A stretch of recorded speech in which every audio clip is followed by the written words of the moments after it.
पूछेला कहरिसिया कलशवा से बात है। पूछेला हरिसिया कलशवा से बात है। हम तो तू तो एके भाई हरदी चढ़ाव है।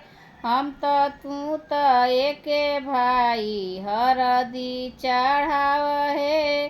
पूछी ले अपन पापा चाचा जी से बात है। पूछी ले अपन पापा चाचा जी से बात है।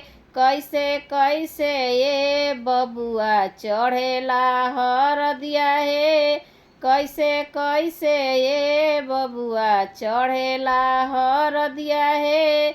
अमावा के पलो भैया हरदी उठाई है।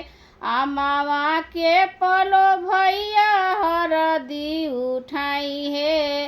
हरदी उठा के भैया काला सा छुआई है। काला सा छुआ के भैया बबनी के चढ़ाई है। काला सा छुआ के भैया बबनी के चढ़ाई है। ऐसे वैसे ये भैया चढ़ेला हरदिया है। ऐसे ऐसे ये भैया चढ़ेला हरदिया है। पूछेला हरिसिया कलशवा से बात है।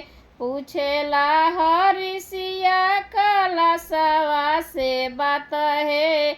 हम तो तू तो एके भाई हरदी चढ़ाव है। हम तो तू तो एके भाई हरदी चढ़ाव है। पूछे ले अपन भैया छोटे भैया से बात है। पूछे ले अपन भैया छोटे भैया से बात है। कैसे कैसे ये बबुआ चढ़ेला हरदिया है। कैसे कैसे ये बबुआ चढ़ेला हरदिया है। हरदी उठाई भैया कलशा छुआई है। हरदी उठाई भैया कलशा छुआई है। कलशा छुआ के भैया बबनी के छुआई है।